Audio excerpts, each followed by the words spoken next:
From Keene in the Shire, the Liberty Media capital of the world, this is Daryl W. Perry, host of FPP Radio News for Tuesday, December 25th, 2018. Silver is trading at $14.78 per ounce. Gold is valued at $1,270 per ounce. Zen is trading at $5, and the average price of Bitcoin is $3,803. Antiwar.com reports with just a week left before his new departure date, Defense Secretary James Mattis has signed the official order to withdraw U.S. troops from Syria. Mattis had opposed the withdrawal, and it is seen as a major reason for his resignation. The withdrawal will see some 2,000 U.S. troops removed from Syria, a plan announced last week. It is believed that Turkey will be replacing the U.S. in that part of the eastern Syria, though this will involve Turkey fighting the Kurdish YPG. Mattis followed the initial announcement of the withdrawal with an announced plan to resign by the end of February. With reports of him criticizing Trump, he was subsequently ordered to leave at year's end. Trump had issued a further series of statements since then criticizing Mattis, saying Mattis did not see a problem with the U.S. subsidizing the militaries of rich countries or allowing them to take total advantage of the U.S. and our taxpayers on trade. Zencash has changed their name to Horizon to better represent their transition from a cryptocurrency to a pioneering platform that protects consumer data. They are working towards the day when anyone will be able to build privacy-based applications on the Horizon platform. The unique spelling of Horizon is a nod to their heritage and recognizes that they remain committed to the vision that their project was built upon. Their coin and ticker symbol remain ZEN. Learn more at horizon.global and join the Horizon community. HORIZEN.global.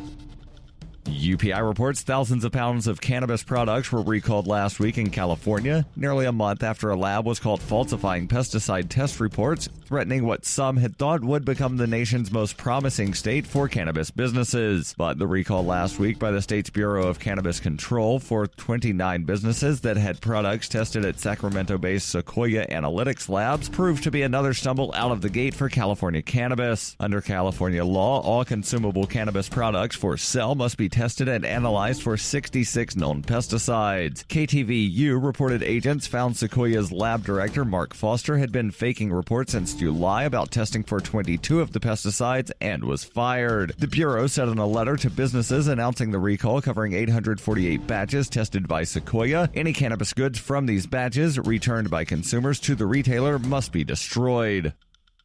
You can support FPP Radio by shopping online. Whether you're looking for precious metals or books, you'll find that and more at shop.fppradio.com. Every purchase you make from one of my affiliates, like Amazon, at shop.fppradio.com helps fund FPP Radio. Or you can shop directly from FPP with Bitcoin in the Bitcoin store. That's shop.fppradio.com.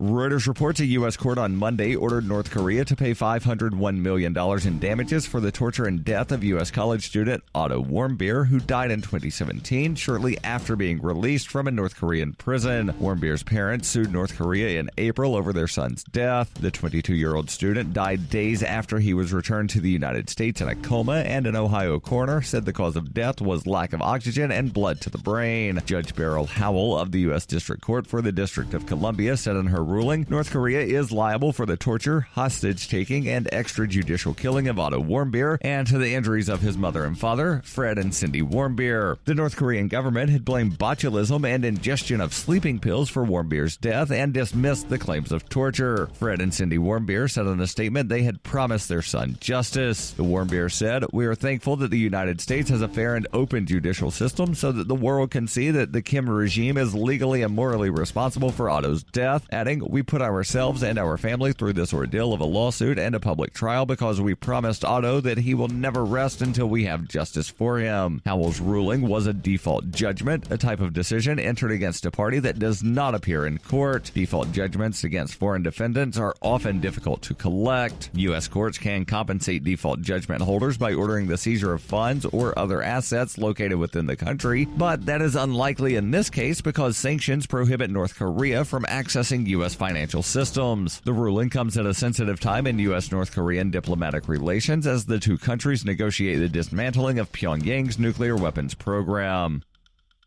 This has been FPP Radio News, online at fppradio.com.